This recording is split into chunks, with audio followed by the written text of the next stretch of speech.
Toss aside the touchy-feely notions of love in business and recognize the real power it holds. Welcome to the Love is Just Damn Good Business podcast with host Steve Farber. Drawing on his work with a wide variety of companies from the Fortune 100 to smaller family-owned businesses, Farber shares inspiring interviews with business leaders and proven strategies for how you can create experiences that your customers will love by developing a culture that your employees, teammates, and colleagues love working in. Discover why and how love, at the end of the day, is just damn good business for you too. Here's your host, Steve Farber.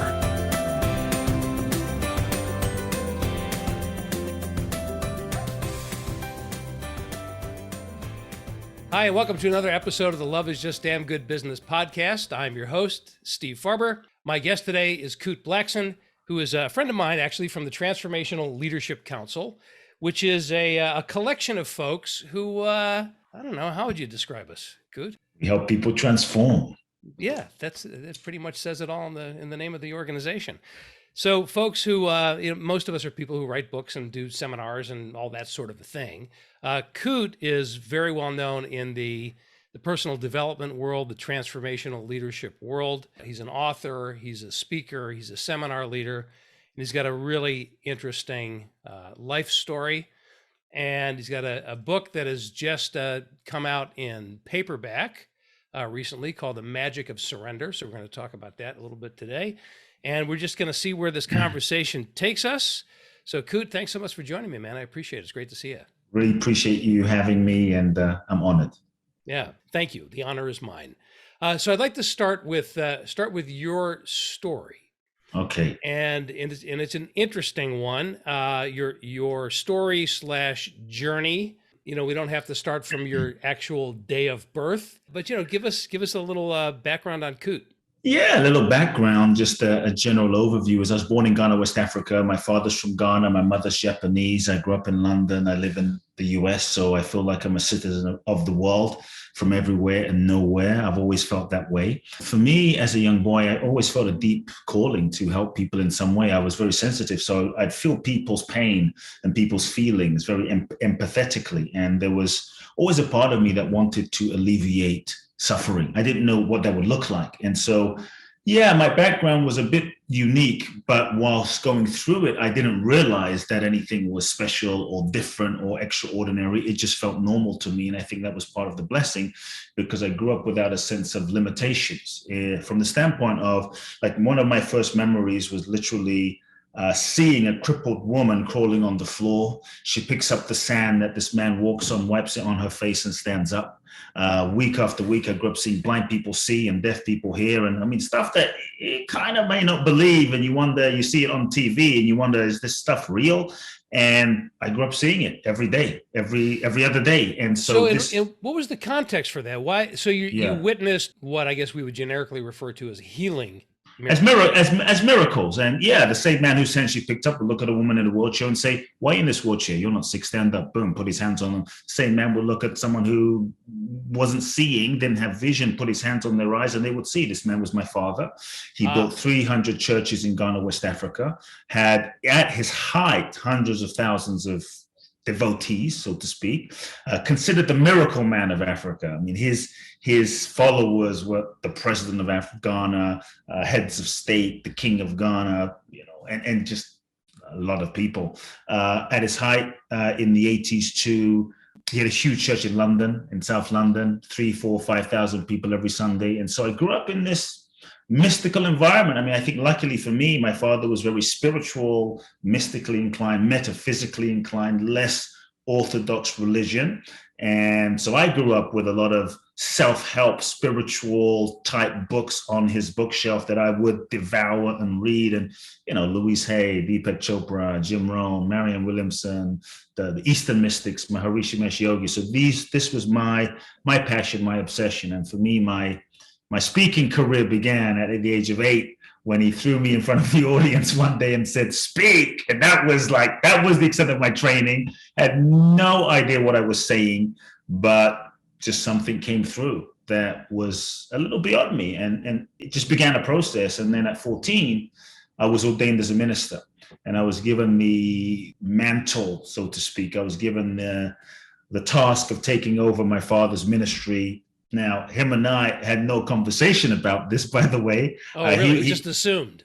He was a very old school kind of guy, the type of guy that comes from a perspective of it's my way or it's my way. Please choose. And so it was assumed my entire life was planned out for me in a sense, and a lot of pressure, a lot of expectations. Everyone's excited, and he planned my life. And I knew, though, in that moment that as much as I wanted to help people, that the structure of the church, the religion in an organized way, that wasn't my path. That wasn't my calling in this lifetime. And I just knew as a young boy that something wasn't right. I knew that something wasn't in my integrity, but I was too afraid, honestly, to say no. I was too afraid to confront this iconic guy, my father, and say, hey, Dad, I'm not taking over. My fear was if I speak my truth, if I dare to be who I am, if I dare to express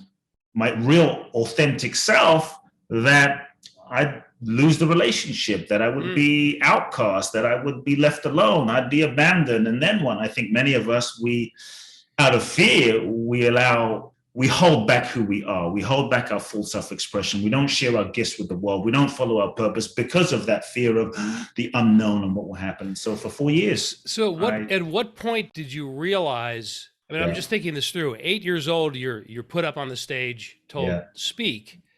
That's right deep in your DNA. I'm supposed to be in front of an audience. Yeah. I'm supposed to be in front of this audience.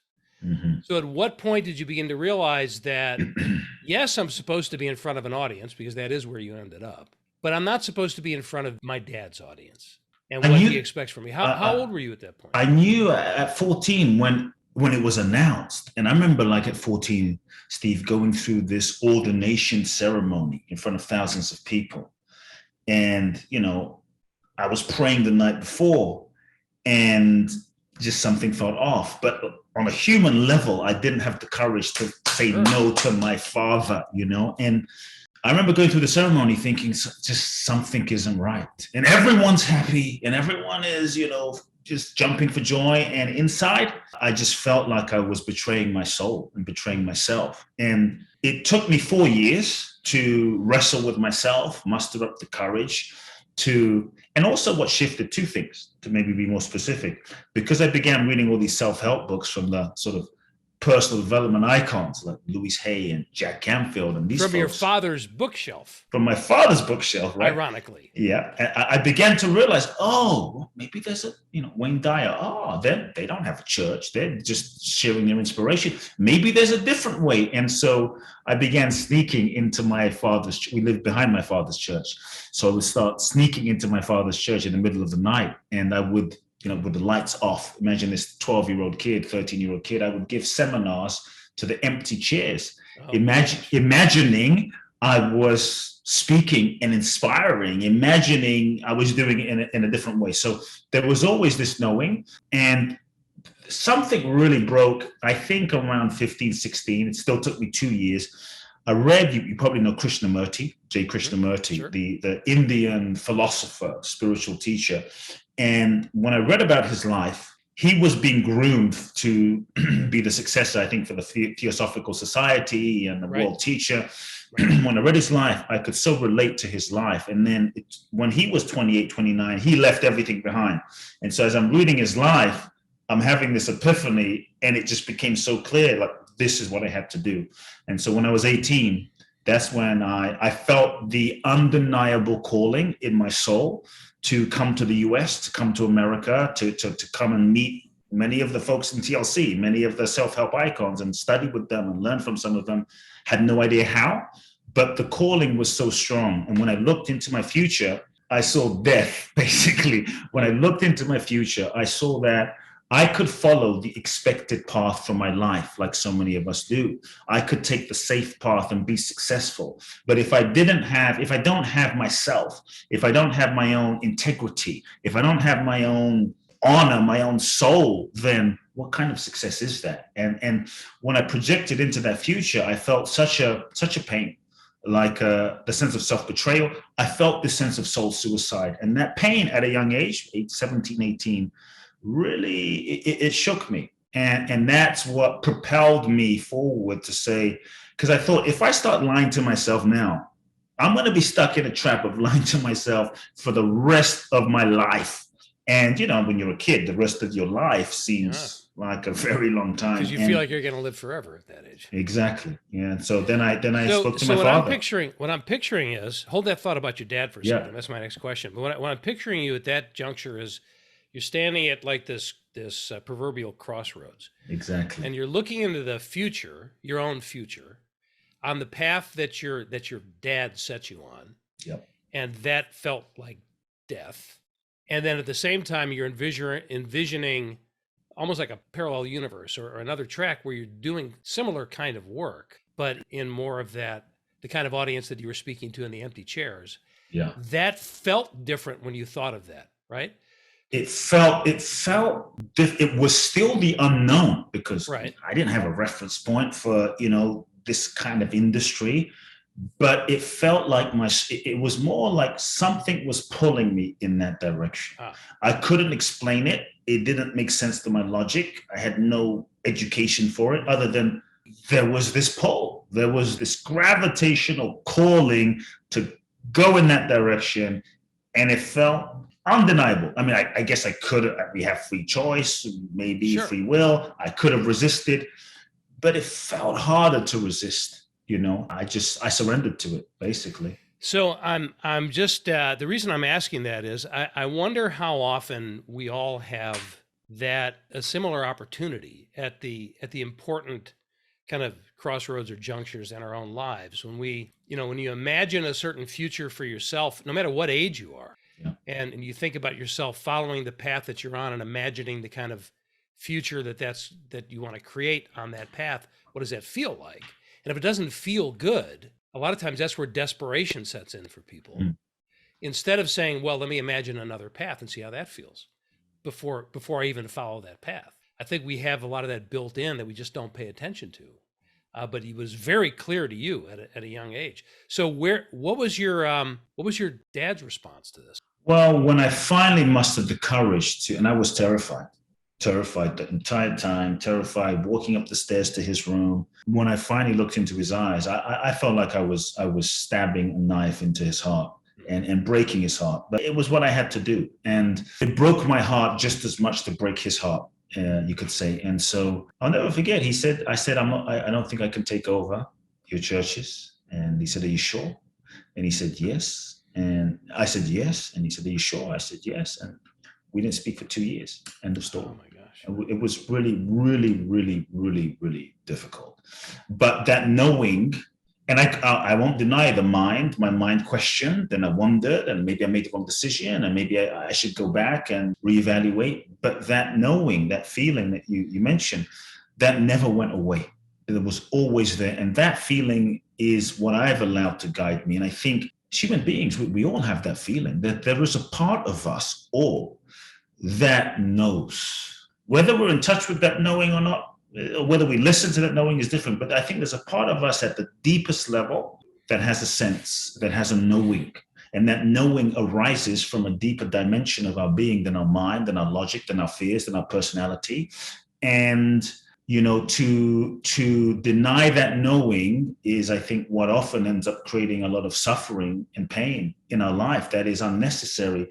But it also takes courage to follow that knowing. But I think there's a part of us that knows, because at the deepest level, we know everything. And because I think we're connected to everything. And so part of the journey of life is to trust that knowing and follow that knowing and not need to know where it's going to lead, not even need to know or figure it out or analyze it. But I've just learned from that moment to follow, whenever I feel that feeling, that nudging, to follow it, even if I don't know where I'm going, even if I don't know where it's going to lead, because that knowing has a different texture than my emotions or my mind or my analysis. So did you ever reconcile with your dad? Long story short is yes. When I left, I ended up winning a green card in the lottery. That's the kind of a short version I think is interesting and maybe important for people to know. Like, I'm a real believer that when you follow your soul and you follow your knowing and you don't compromise, like truly, it may not happen in the way you expect, but the forces of the universe support you.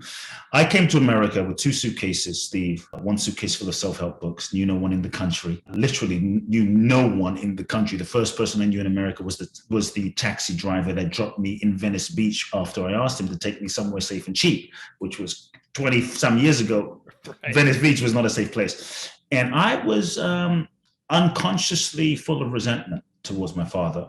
I didn't think I was in denial. I was resentful. I felt unsupported. I felt unloved. And the moment the reconciliation happened was really interesting. I went to this men's retreat. The reason I was like 21 years old. I went to this men's retreat. Never been on anything like this. But my girlfriend, 2 girlfriends, kept saying, "Could I think you have some anger towards your father?" And I said, hell no. To the first one, I said, hell no, the relationship is over. That was that. That didn't go too well. Then I met the second beautiful woman who fell madly in love with. Love brings up your stuff.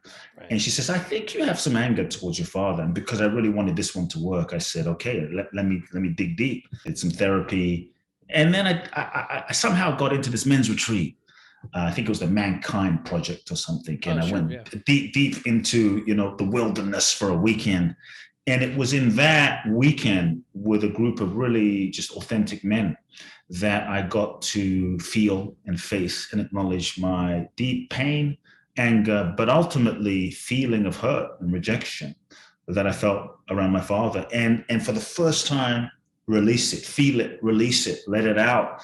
And I got to a place underneath the anger, the resentment, the hurt, of such a profound acknowledgement of the love I had for him that I'd been suppressing. And that love wasn't based on he was what he was. He wasn't what he wasn't. He did the best he could. And really, if I wanted to free myself and be complete, it didn't have anything to do with him. Right. And so when I was really able to just let him go and forgive him, truly, the craziest thing happened. I would say within a week, after 2 years of not speaking, he calls me up. And I was in a really free place with him. I didn't tell him I forgave him, but I really forgave him. And I felt nothing but love. He calls me up and he said, "Son, I think we need to speak. I think we need to have a conversation." And that began the reconciliation healing process. I mean, it's been a journey. I would say my relationship with my father really healed a lot over the years. And then even in the last 5 years, when we were in a peaceful place, my mother passed away. And I was very close to my mother. And I remember asking her from the other side, so to speak, not to get woo-woo here, but I felt this connection. And in my internal world, I asked my mother, "Why did you pass away before my father?" She was much younger. And at least what I thought I received as a message was, "Could I passed away to gift you a deeper relationship with your father? So use this time to resolve whatever you need to resolve." And so the last 4 years have been really profound, Steve, because I made a decision to drop whatever I had with him on any level. For me, the thought was, well, relationship is 2 ways. He needs to call me too. And I just dropped it all. None of that shit mattered. The only thing that mattered was the loving. And I made a decision that I was going to expect nothing from him. And all I was going to do for the rest of my life, in honor of my mother and in honor of my own soul and his soul, I was going to love him every day, because I realized I love this man. That's the bottom line. And if he dies, whether he loves me, he shows it or not, I want to be at peace with the fact that I loved fully, so I have no regrets. And so every day, my work, my yoga, my spiritual practices, I call him every day. And I just check in and I love him. And doesn't matter if he calls, doesn't matter if he doesn't. Every day I started that process. And I swear, it completely transformed this old patriarchal, old school guy. And I think he's never had that. And I had no expectation, but his heart melted. And for the first time, he began calling. For the first time in my life, a guy who never even remembered my birthdays started calling me on my birthdays. I mean, the dude is like 86 years old, calls me on my birthdays. And so it's really been profound to see the healing that's happened. But I think it had to happen in myself first. Well, in the beginning, it sounds like it only happened in yourself. Yeah. I mean, even to the point where, if I was hearing you correctly, when you let go, he reached out to you. You didn't call him and say, "Hey, Dad, I let go of all that." It just happened as a natural response. It's a beautiful story, Kute, and when I think about it, it's that expression of love. We tend to think about our experience of love as like a quid pro quo kind of thing. And what you described is powerful version of that is the unconditional piece. And if it's unconditional, almost by definition, it means that it's all internal to me because I'm not expecting anything from you. And I'm just trying to imagine, what if we could do that with everybody? That's life. Yeah. I mean, you did that with your father. You learned it deeply with your father because of that, that relationship that, between a father and a son. So I'm not going to say all, most of us have relationships, very close personal relationships like that get messy and therefore really challenging, to have to let go of it. Like, for example, for an ex-spouse, it's really tough. But I'm thinking about just, every day, because, I'm a business guy. A big part of my life is taking these ideas and helping business people to apply them in their companies. Well, can you imagine that with your team? If that was just the attitude you had towards the people on your team, just to see what would happen, if you could get to that place. So that's such a powerful story. So when all is said and done, you ended up in the U.S. on your own 2 feet, coming here, knowing nobody except the people in the books that you were reading. And your taxi driver. And I went and harassed some of them, Jack being one of them. Oh, is that right? So Jack Canfield was on your target list. Was on my hit list, yeah. So I've had Jack on the podcast before. Yeah. And I love him. I love him to death. Not the best choice of words, I suppose. But what was your first experience in reaching out to Jack and other folks? So here's what happened. I was just an innocent 18-year-old kid, and like these guys, all of these motivational, inspirational folks, Jim Rohn, Brian Tracy, they were like my Jordans. Stephen Covey. They were my Michael Jordans, Pele's. And so one day it was in Culver City where Jack's office was at the time. And I caught the bus because I didn't have a car. And I'll never forget, I showed up and I reminded Jack of this when I first was invited to be a part of TLC and I saw him for the first time. And I said, "Oh, you let me in?" And he was like, "What do you mean?" And so when I'm 18, I ride the bus to his office in Culver City and just kind of walked in. I just walked into the office and sat there, and I forget who it was. It's such a long time ago. And I said, "This is who I am," somehow maybe anticipating that they would know that I was coming, right? And I said, "That's who I am. I'm a young guy. I want to meet Jack Canfield. I've been reading Jack's books since I was 13, 14 years old. He's really inspired me, and I came to America because I want to go into this field. And like, sorry, Jack Canfield is not here." Something like that. And I'm like, "No, I really want to meet Jack." Basically, Steve, I wouldn't leave. And I wouldn't leave, and I wouldn't leave, and I wouldn't leave. Eventually, this door opens, and Jack walks out like, "What's going on?"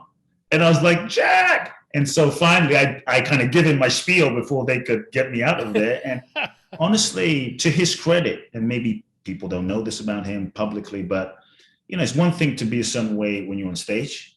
But I think for me, especially being in this field now for a while, the real test of who someone is who they are when they're not on the stage and how they live their life, And this guy, Jack, who didn't know me from Adam, busy dude, already mega best-selling chicken soup guy, invites me to sit down in his office. I forget, he spent maybe an hour with me. I mean, it was a good chunk of time with me, just asking me about my dreams and my intentions and let me pick his brain about life. And then he just came up with a whole bunch of advice that he gave me. And he said, "Okay, take this seminar, go to Landmark, go to this training, go to that training, do these things."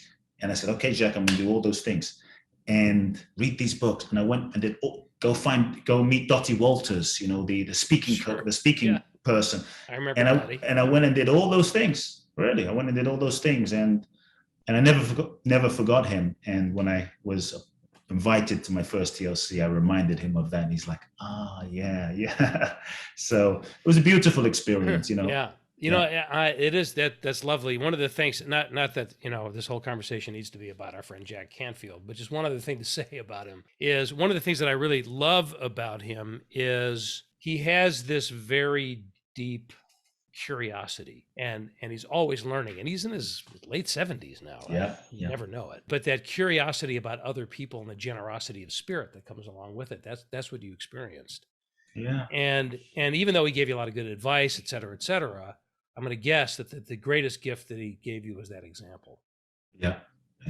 So then at some point, you found yourself on a stage speaking to an audience other than the empty chairs in the church back home. When was that for you? What was that experience? You mean in the US? Yeah. Well, the first time, there was a time where you got up on stage and now you're doing your thing. You got there. The first time in the US, if you wanted the first time, the very first time, because there was a few other times that were like mini times. Yeah. The very first time was, I got enrolled in a company, a multi-level company. It was called TPN. You may remember it, may know of it. It was the People's Network, satellite-based TV network dedicated to personal growth, satellite dish. The product was programming. This is pre-internet. Right. And all of these people, Jim Rohn, they were all a part of this thing. They were the faculty. And so, long story short, I signed up for this multi-level, didn't have money. The person that invited me loaned me the money. And I was so passionate about personal development. I mean, it was for me what made me come alive. For me, it was a calling for me. It was an obsession. It was a joy. And I was so passionate about personal development, I literally went crazy enrolling people. I didn't, with multi-level, you need to know people. I didn't know a person. So I just was the personal development evangelist. And I would ride up and down Wilshire Boulevard and harass people, trying to sign them up to join this multi-level personal growth. It's going to change your life. I would harass nice people like you, Steve, in an elevator. But I think it goes to show that when you really believe in something authentically, something comes from the inside, and people feel that, and people felt the authenticity of my belief. They felt the authenticity of what I was communicating, that I wasn't just trying to sell someone and make some money. I really believed in this material. And I signed up to like all of these people in a month. And then the first time I was on stage it's so interesting. I'm putting a few things together. I went to the convention for the multi-level marketing TPN in Dallas arena, huge arena, 20,000 people. Jim Rohn's on the front row, Zig Ziglar's there, Stephen Covey's there, Les Brown's there. They're all on the front row, all of my icons. And I'm in the back somewhere. And Jeff Olson, the president of the company, they're inviting up testimonial stories. And I think I had signed up like, 100 people myself in the last month, and my downline exploded. I wasn't making that much money, but it was kind of impressive for a guy off the boat, riding the bus, signing people up. And so they said, "Where is that kid from America?" And so they threw me on stage. You didn't know? I'm in the back. Someone taps me, and they're like, "Come with us." And I come down the stadium right to the front. Wait a minute, hold on a second. Which is exactly what your father did. Exactly. Here's the thing. It's exactly what my father did. And Steve, I used to hate it when he would do it, because he would just surprise me week after week. When you're in your teens, it gets a little stressful. And I would hate it. But in that moment, I'll never forget 20,000 people, Jim Rohn, Les Brown. I mean, the list goes on, Stephen Covey. And I went on stage. And I spoke for maybe 3, 4, 5 minutes. The entire audience starts crying. Jim Rohn's on, everyone's standing ovation. Everyone starts crying. The same thing happened. In that moment, all of my life began to make sense. And I realized why certain things happen in our lives. And certain things are orchestrated that end up preparing our soul's journey. And I realized that as much as I had stuff with my father on some level, there was a perfection in who he was and his preparation, because now I could just jump on any stage and not even think about it, push come to shove. And And I was really grateful for all of the things I was not grateful for before, and saw the perfection of so much of my childhood in such a beautiful way. So that was the very first time. Wow. So that's amazing. So your father thought he was preparing you for the church, but really what he was doing was preparing you for you. Yeah. And then, so at some point, your own body of work developed, right? Yes, so up until this point, it was your mentors and you're learning. At what point did it turn around and you said, so I have something to teach as well? Okay, so what happened from there? You're asking questions I don't typically, talk about, but what happened I get that a lot. What happened from there was literally everyone started coming up to me in that weekend, and I'm in a restaurant and someone says, "Hey, Jim Rohn wants to speak to you." So I go to Jim Rohn. I'm like, you got to understand, I saved up all my money when I was 13 to get Jim Rohn audio tapes from the US, Right. And this is Jim Rohn. And I sit down by Jim Rohn and he's like, "Kid, you're going to be amazing." He gives me all this great stuff. I'm crying. There were these guys around Jim Rohn and he tells them, "You need to keep your eye on this kid." And then these guys come up to me afterwards. They were Jim Rohn's promoters. They used to be with Tony Robbins. They were Jim Rohn's promoters. And they're like, "We want you to promote seminars." So I went down this path of promoting seminars, speaking 2 to 3 times a day, selling for free, enrolling for free, signing people up, making commissions. And through that, what happened was someone said to me, maybe a year into this, "We've seen Les Brown before. We kind of know the deal. We've seen Brian Tracy before. It's great, but your energy is kind of interesting. Can you do something for our sales team?" "Sure." And I said yes. And that began there were kind of a couple of evolutions. That began the first evolution of my initial motivational, inspirational speaking career. That was the first thing. And then I started doing some of my own seminars. And then I went through a breakdown in a sense, because I felt like I had reached my limit of my own ego's capacity to do my life. And again, short version is I had a vision to do a talk show. I wanted to be the next Oprah. And I got hell-bent and attached to manifest and make this show happen. And I tracked down Steven Spielberg. I tracked down producers. Long story short, I was offered the show. I turned it down. My soul said no. That intuitive thing again. I know whenever I go against that intuition, it doesn't end up well. I went into a funk and depression because I felt like everything I'd worked for, and I mean, when I faced rejection, I faced hundreds of people rejecting me, getting laughed out of studios and production offices. Finally, I got this yes, and my soul says no. Oh my gosh. And I'm kind of heartbroken and mad. And so I decided I am going to sell everything, and I'm going to leave America for a moment and find myself, because something I'm doing is not working. And shaved my head, broke up with my girlfriend, put everything in storage, and said, I'm not coming back until I find some answers, because I can't do it how I've been doing it. And so I went to walk the Camino in northern Spain. Oh my gosh. For a year, so for a month.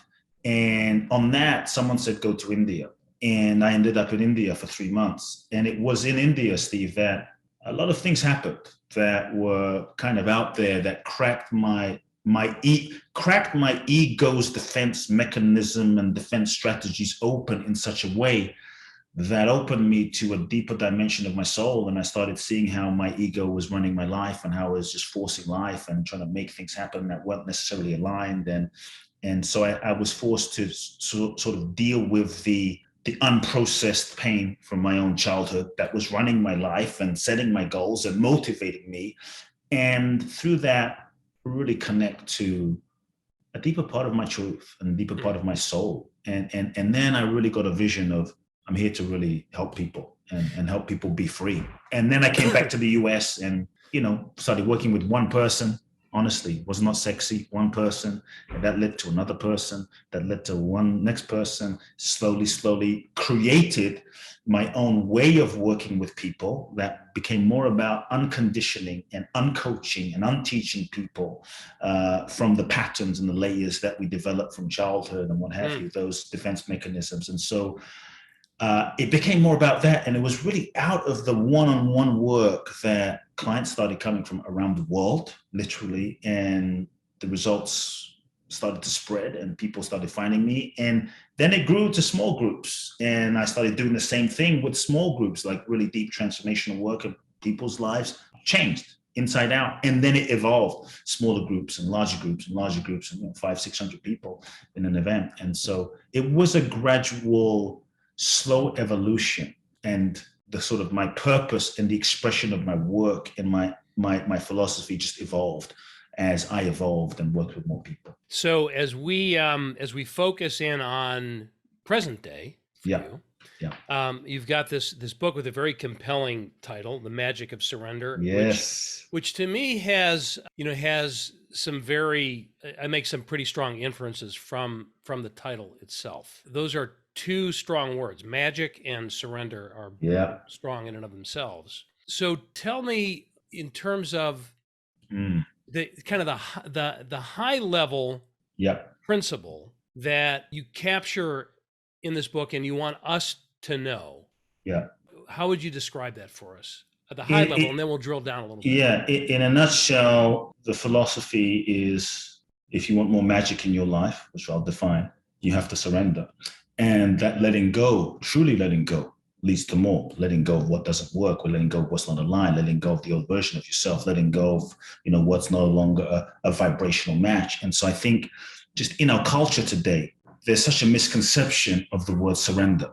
Like, we have this idea that surrender is giving up, surrender is waving the white flag, that surrender is weak, that surrender is passive, that surrender means you're going to be taken advantage of, that if you surrender, you won't manifest and make things happen, and it just means sitting there doing nothing, oming, going to the Himalayas. And I'm saying, no, what if you surrender and you got more? And so in terms of more than you could even imagine, with your logic, with your mind, with your ego's capacity to manifest and make things happen. What if you got more beyond what you can imagine? And so the magic part is not a woo-woo David Copperfield thing. The magic part is the possibilities. The magic part is the possibilities beyond what you could imagine with your mind. And when I ask people, who wants more magic? Freaking everyone raises their hand. I want more magic. We don't want to surrender. We want more magic. We want to hold on to our stuff that doesn't work. We want our soulmate, but we want to hold on to that relationship that doesn't work that way. So for me, the next level of our life requires the next level of us. The next level of us requires that we let go. And so surrender is really letting go of the attachment to controlling every little thing and forcing life to fit into, it's the forcing and the manipulation of life to fit into our limited idea of how we think it should be. And so surrender is a letting go. It's a letting go of the limits that we're putting on life without attachment, without control. It's an allowing, it's a receptivity, it's a willingness to allow life to show us and lead us and guide us.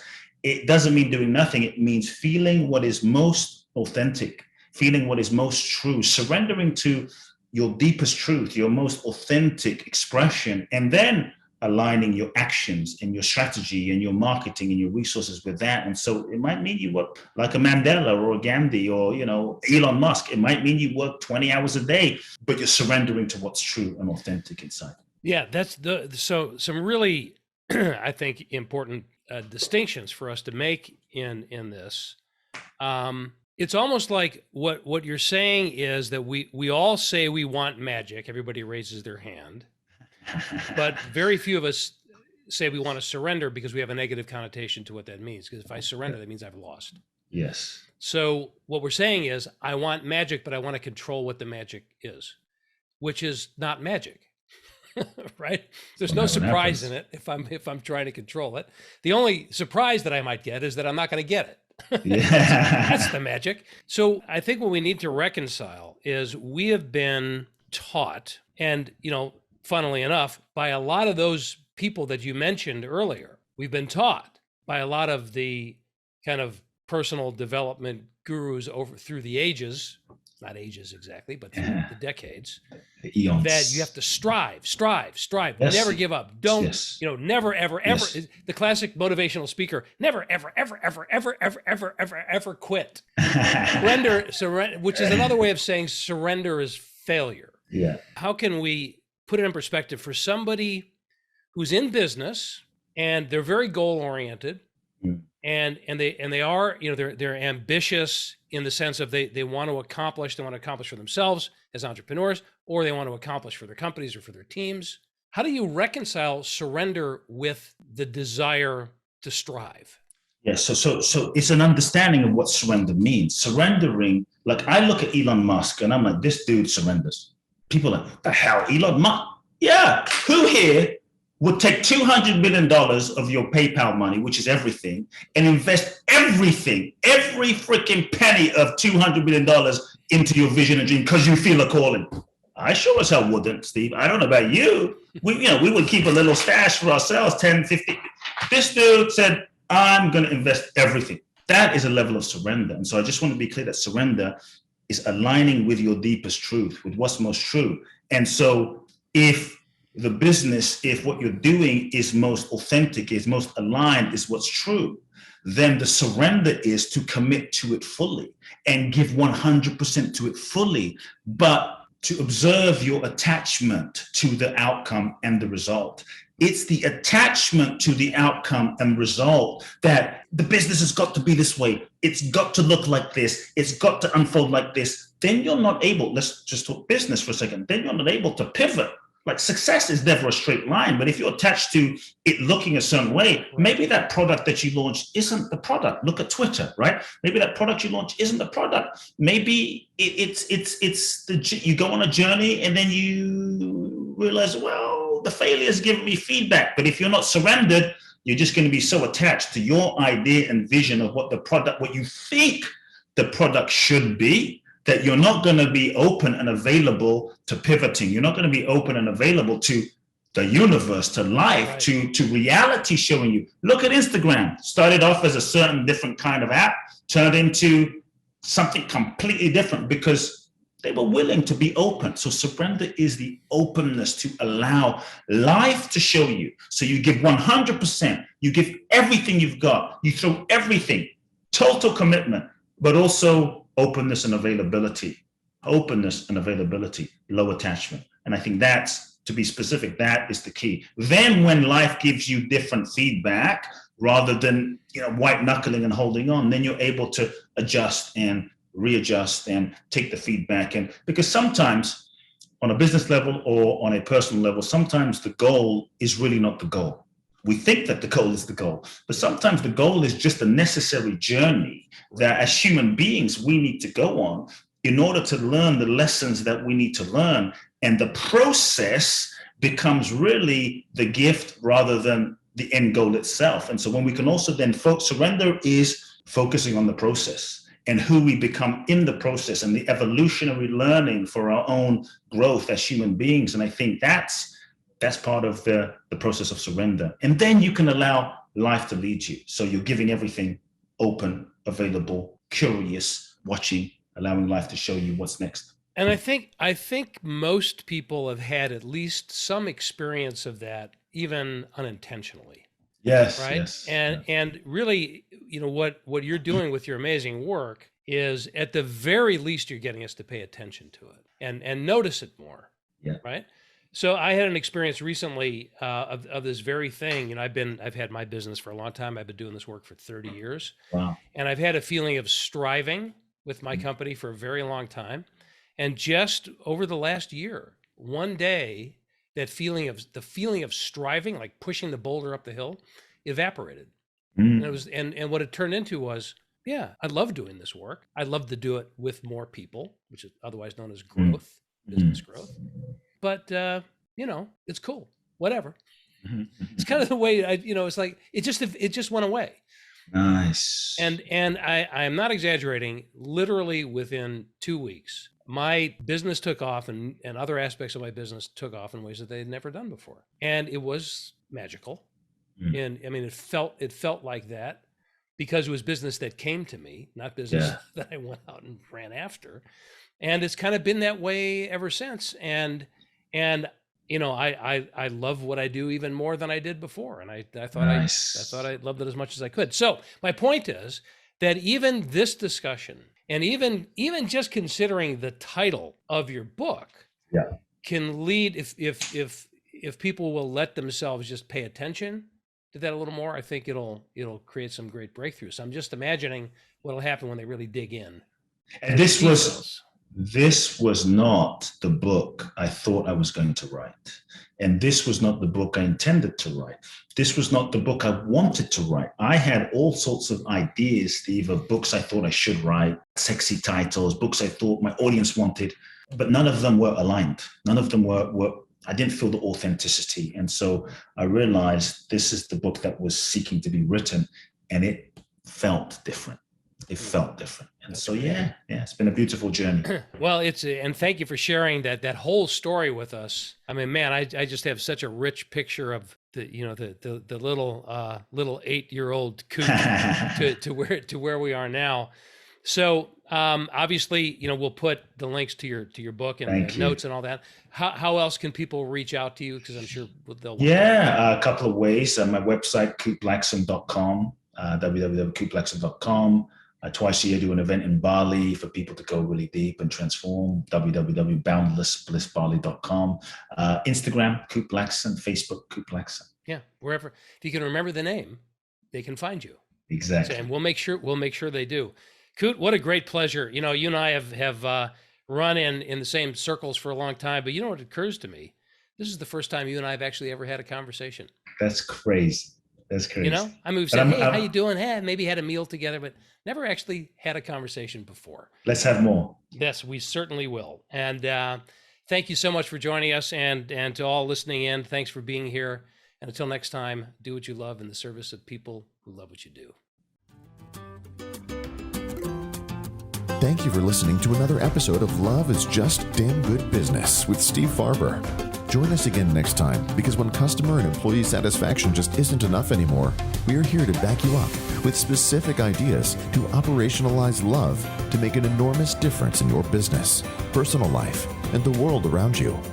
Visit our website at stevefarber.com to leave a review. And don't forget to share the love with your colleagues and friends, because after all, it's just damn good business.